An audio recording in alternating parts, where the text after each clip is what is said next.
So I want to make content about your product or brand. My goal is to educate people about your product, explain that your unit with its inverter can make a 240-volt system work with special setup, or possibly, even if it's not designed to, an inverter can be possibly built around the concept. So I was thinking maybe I could set it up to run 240-volt, which does give your devices longevity and also helps your batteries run better, possibly by basically connecting to high output outlets to an inverter would achieve this goal. And to educate the customer people about these,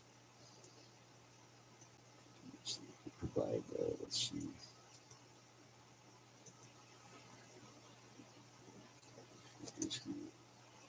And to review and show off your system's capabilities would be a goal of these videos, to educate people about these units or your brand.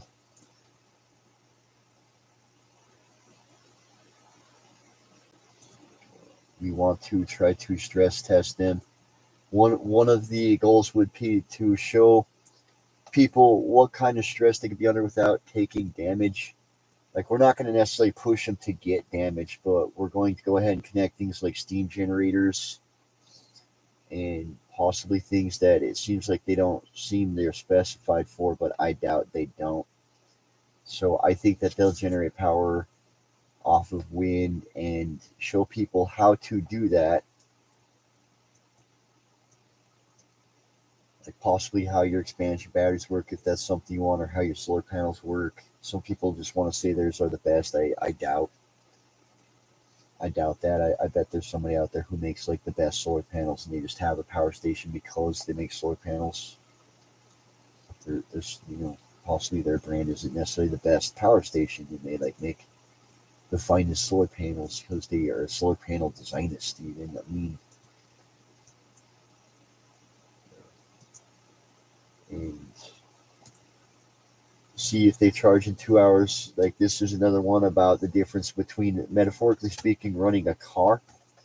Like, let's say you're going 90 miles an hour to like something that's an hour away. You're there in like 30 minutes. You've only used half the fuel that you use going 30 minutes to like your 30-mile away hour town, and you're driving for like 100 miles. And if you actually 90 mph that, you will actually reach there by using the same amount of fuel driving 30 miles at 60 or 30. And not that you're going to do that with your car or anything, but it would be the same concept with your gas generator or your propane generator. And that's why we're interested in testing your charging of your brands or your brand. And the goal is to see how much power your generator uses in gasoline, basically in high energy chemical fuels. So you're not running your generator as much, but we're showing people how you make money with this device. So this device saves you so much gas money in a power outage that it could even pay for itself. And how that works out. It's like a nice seller's point to people. I got a couple of people actually interested in buying these. They're talking about looking at some. They're like looking at some reviews already out there. They're gonna look at me just because there's the gas generator option and how it saves them money on the job site, so that they're not always running their generator. They're also running one of these high capacity storage batteries with the capacitors. And they're also interested in inverters for more smoothly running their devices with 240 volts rather than struggling with 110, which, scientifically speaking, with 110, you get like the electrons just kind of like a stream flowing in there and spraying kind of everywhere. They don't really spray deadly everywhere. It's not like fatal. But when you get 240 volts, it's more packed. It punches quickly through the device. It makes the device snappier, longer living, and all that, just to educate everyone about how voltage works. Now, higher than that isn't necessarily advised, as you could punch your device out. Like your device will snap on it and seem to be really responsive and quick, and all of a sudden burn out. So you don't want to necessarily go higher than 240 volts even though some devices may be able to handle that, but I wouldn't suggest or advise of going beyond with an inverter and then messing around with one and adding in a whole another capacitor strip to allow it to pull out two, like three, you know, 3 to 4.